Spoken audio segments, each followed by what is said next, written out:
आज से लगभग 300 साल पहले अराउंड 1724 में इमैनुअल कांट का जन्म होता है प्रूशिया में। प्रूशिया जो आज का जर्मनी है। ये वो दौर था जब ये बड़े हो रहे थे, जब दुनिया मिडीवियल वर्ल्ड से मॉडर्न वर्ल्ड में ट्रांजिशन कर रहा था।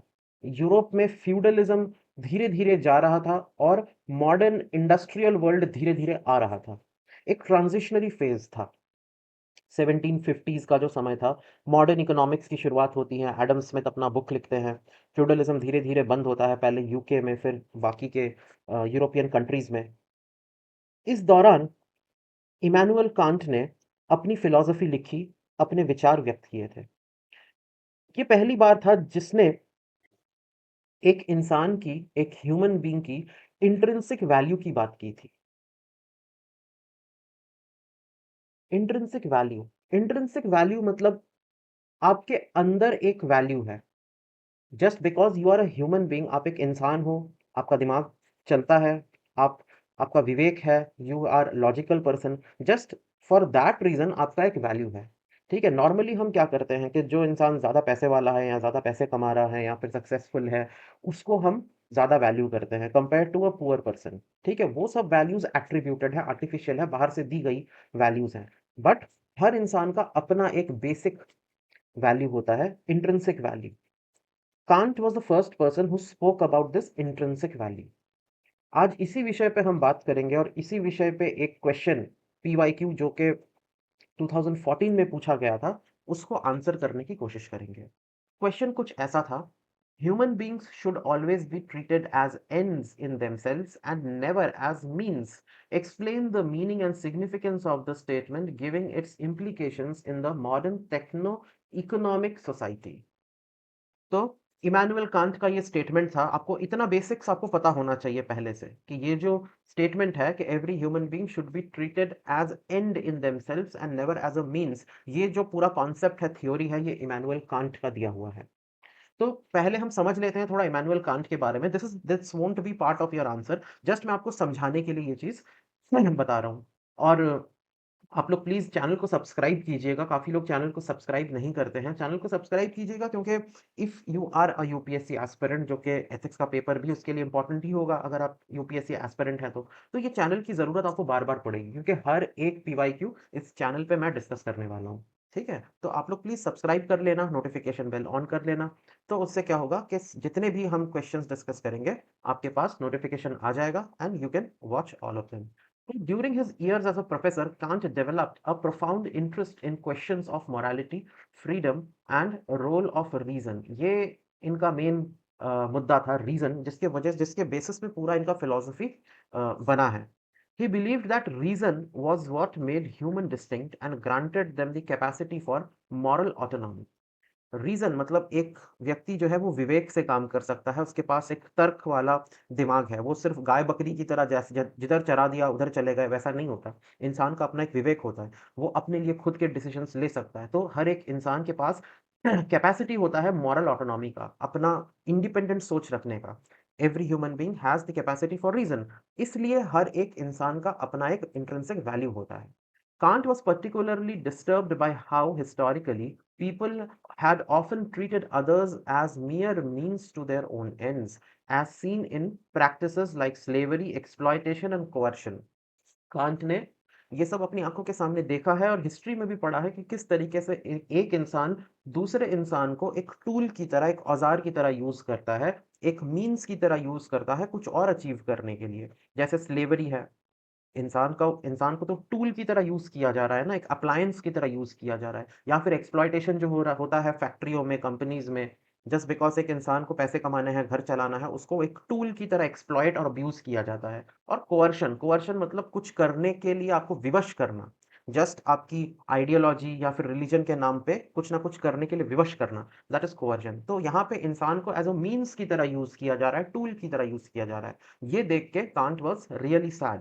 He saw that when people use others merely as an instrument, they rob them of their dignity and ignore their capacity for rational autonomous decision making। जब भी इंसान को इस तरीके से यूज किया जाता है, तो आप उसके डिग्निटी को इंसल्ट कर रहे हो, उसका जो कैपेसिटी है for rational autonomous decision making, उसको भी आप इग्नोर और इंसल्ट कर रहे हो। तो Kant's exploration into these idea came together most fully in his groundwork for the metaphysics of morals. 1785 में उन्होंने ये बुक लिखा, metaphysics of morals. His entire idea was based on this. तो ये जो कॉन्सेप्ट है कि एक इंसान का खुद का वैल्यू होता है क्योंकि उसके पास रीजन करने की कैपेसिटी होती है, इस कॉन्सेप्ट को बोलते हैं categorical imperative.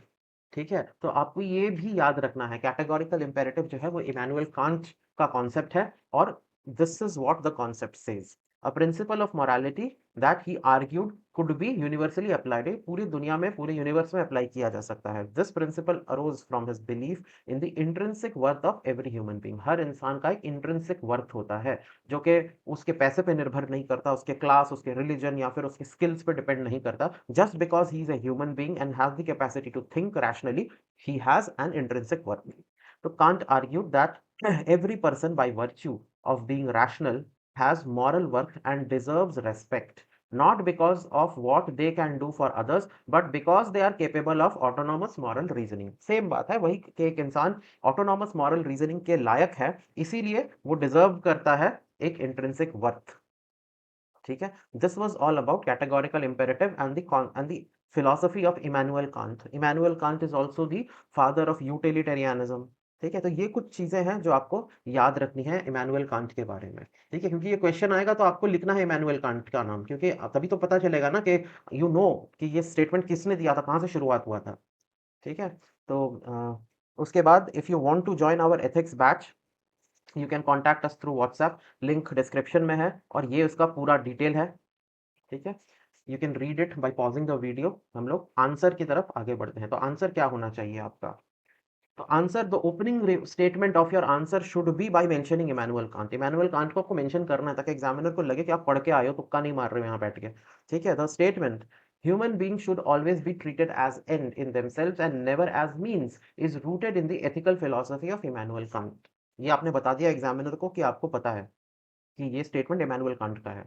It emphasizes the intrinsic value and dignity of every individual, asserting that people should not be used merely as tool to achieve other objective। ये जो इमैनुअल कांट का जो कॉन्सेप्ट है वो आपने 2 लाइन में लिख के बता दिया। तो this was a very good introduction to the answer. अब आपसे पूछा है इसका मीनिंग और सिग्निफिकेंस समझाओ। तो मीनिंग ये रहा, every person has intrinsic worth simply by being human.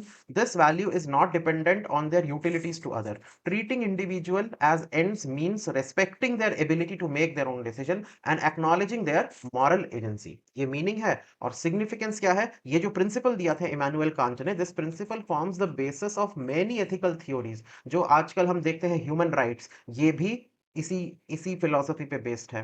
फिर प्रमोटिंग रेस्पेक्ट, डिग्निटी, फेयरनेस, ये सब जो बातें लॉ में, कॉन्स्टिट्यूशन में या समाज के एथिक्स में भी जो है, all these things has the root in Immanuel Kant's philosophy.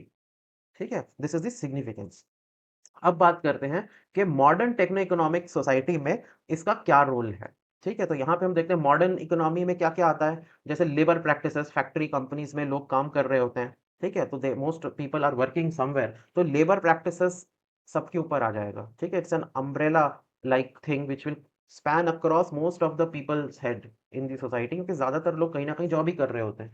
तो labour practices in industry driven by efficiency and profit. अब इंडस्ट्री का क्या होता है कि वो जैसे अपने मशीन को टूल समझते हैं अपने प्रॉफिट के लिए, वो लोगों को भी टूल समझते हैं कि लोग भी मशीन का ही पार्ट है, वो भी मशीन की तरह काम करेंगे। बट नहीं, इंसान है वो जो काम कर रहा है, और उसको इंसानों वाली डिग्निटी और इंसानों वाला एक कैटेगरी में उसको डाल के ही आपको रूल्स बनाने हैं और काम कराना है। You can't treat that person as a machine.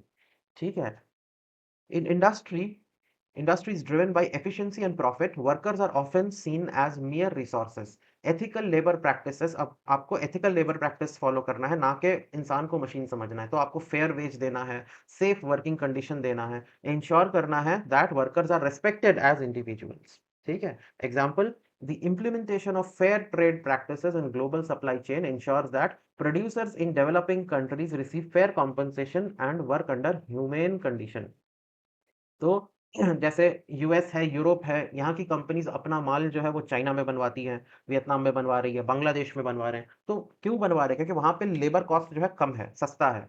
वहाँ पे लेबर को आप ज़्यादा काम भी करा सकते हो, पैसे भी ज़्यादा नहीं देने पड़ते और सेफ्टी का भी उतना कोई इश्यू नहीं है, जो यूरोप में है। तो that is why they prefer getting all the laborious work done in Asia. But वहाँ पे भी इंश्योर करना चाहिए जो ग्लोबल सप्लाई चेन है कि जो डेवलपिंग कंट्रीज़ है, वहाँ पे भी लोगों को फेयर वेजेस मिले और जो वर्किंग कंडीशंस है वो ह्यूमेन कंडीशंस हैं। ठीक है? ये इंश्योर करना पड़ता है। देन प्राइवेसी और डेटा प्रोटेक्शन आजकल ये बहुत बड़ा इश्यू है क्योंकि सब internet is everywhere and everyone is connected through internet और सिर्फ सोशल लाइफ ही नहीं, हम लोग का फाइनेंशियल लाइफ, हम लोग का जो डिटेल्स है, everything is there on the internet, सबका होता है, तो उसका प्रोटेक्शन बहुत ज़्यादा ज़रूरी है। अदरवाइज जैसे जैसे फ्रॉड्स हो रहे हैं, सबका आइडेंटिटी, प्राइवेसी, मनी, सब कुछ इज एट अ रिस्क। ठीक, तो privacy and data protection is very important in today's world. With the rise of big data and surveillance technologies, individuals' personal information is often exploited for commercial gains. अब जैसे Facebook है, Facebook ने human being को means बना लिया था अपने profits के लिए कि इंसानों का डेटा हम बेच के पैसा कमाएंगे। ठीक है, बट इंसान का data it's an end in itself, उसका प्रोटेक्शन करना he is an end in itself. आप उसको मीन्स नहीं बना सकते कि दूसरे कंपनी को बेच के, जो कैम्ब्रिज एनालिटिका वाला केस हुआ था कि लोगों के, अपने कस्टमर के, अपने यूजर्स के डेटा आपने बेच के पैसे कमा लिए। ठीक, दैट इज नॉट गुड। तो respecting privacy rights means treating individual as end by safeguarding their personal data. Example जैसे यूरोप का ये लॉ है, general data protection regulation, GDPR, ये यूरोपियन यूनियन का है, which enforces strict data protection rules ensuring individuals have control over their personal information. ठीक है, तो ये रूल जो है इट मेक श्योर कि हर इंडिविजुअल की डिग्निटी जो है उसको वैल्यू किया जाए। ठीक, तो यहाँ पे हम देख सकते हैं how a individual is treated as an end in itself and not as a means. उसके बाद कंज्यूमर राइट्स है। कंज्यूमर राइट्स में कंपनी कंज्यूमर्स को मीन्स ना बना दे अपने प्रॉफिट का। Consumer is an end in itself, consumer का अंत में खुश होना ज्यादा सबसे जरूरी है। Companies must ensure that their products and services do not exploit customers. This includes transparent marketing practices and ensuring product safety. Marketing practices भी अच्छे होने चाहिए, प्रोडक्ट भी सेफ होना चाहिए ताकि कस्टमर का कभी नुकसान ना हो। Example, the recall of unsafe products by companies like Volkswagen and Johnson and Johnson demonstrate commitment to consumer safety and respect for individuals.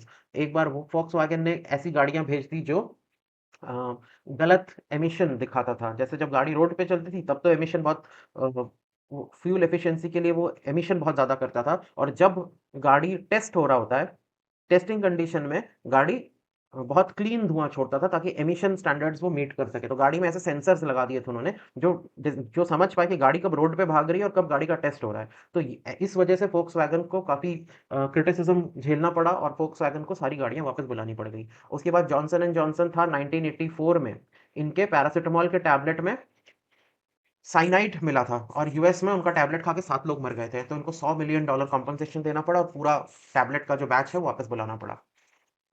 फिर हेल्थ केयर, हेल्थ केयर में भी you have to treat each and every individual as an end in itself. तो जैसे hospital में कोई patient admit होता है, hospital क्या करता है, वो सोचता है कि इससे जितना हो सके हम पैसे निकलवा लेते हैं। They try to treat that patient as a means to for their profit, but the aim should be to treat that patient. उस पेशेंट का भला होना चाहिए and the patient is an end in himself, है ना? तो in healthcare sector, patients should be treated with dignity and their autonomy respected. This includes informed consent and personalized care. Okay? Example, the emphasis on patient-centered care in modern healthcare system ensures that treatment plans are tailored to individual needs and preference. Individual need के हिसाब से treatment दिया जाए और patient को priority दिया जाए, ना कि प्रॉफिट को। This is the core idea. ये आपने लिख दिया और फिर कंक्लूड कैसे करोगे? In modern techno economical society, adhering to the principle of treating human being as end in themselves fosters more ethical, humane and sustainable world. It ensures that technological and economic advancement do not come at the cost of human dignity and rights. तो technology कहीं पे भी चली जाए, economy कहीं पे भी चली जाए, ह्यूमन डिग्निटी और ह्यूमन लाइफ का जो कॉस्ट है, जो वैल्यू है, वो हमेशा बना रहना चाहिए। बना रहना ये होगा भी क्योंकि टेक्नोलॉजी आती जाती रहेगी, but human dignity is fixed, human value, life का जो वैल्यू है दैट इज फिक्स्ड। कुछ और एग्जांपल्स भी आप देख सकते हो इंडिया में, जो कि इंडिविजुअल राइट्स को, इंडिविजुअल एक इंडिविजुअल को एंड की तरह ट्रीट करता है, ना कि मीन्स की तरह। जैसे राइट टू एजुकेशन, ये भी एक बच्चे का जो राइट है, फॉर एजुकेशन उसको ट्रीट कर रहा है, उसको प्रायोरिटाइज कर रहा है। This law ensures free and compulsory education for all children 6 to 14 years. It recognizes the intrinsic value of every child and aims to provide equal educational opportunity, respecting their right to develop their potential. उसके बाद protection of human right act 1993, इसके वजह से हमको national human rights commission देखने को मिलता है। ठीक है, ये भी underscores the importance of treating individuals with dignity, respect and ensuring their rights are safeguarded. Similarly consumer protection act जो कंज्यूमर के राइट्स को प्रोटेक्ट कर रहा है, और rights of person with disability, यहाँ पे जो डिसेबल्ड लोग हैं उनके भी राइट्स का ख्याल रखा जा रहा है, उनके भी इंट्रिंसिक वैल्यू का ख्याल रखा जा रहा है। ये लिस्ट सिर्फ मैंने 4 एग्जांपल्स दिए हैं, और भी है, बहुत सारे लॉज हैं जो इस वैल्यू को अपहोल्ड करते हैं। तो आई होप आपको ये कॉन्सेप्ट और ये आंसर समझ में आया होगा। ये क्वेश्चन आप आंसर कर सकते हो। इमैनुअल कांट, उनका फिलॉसफी, कैटेगोरिकल इंपेरेटिव, हर चीज आपको समझ में आया होगा। So that's it, thank you.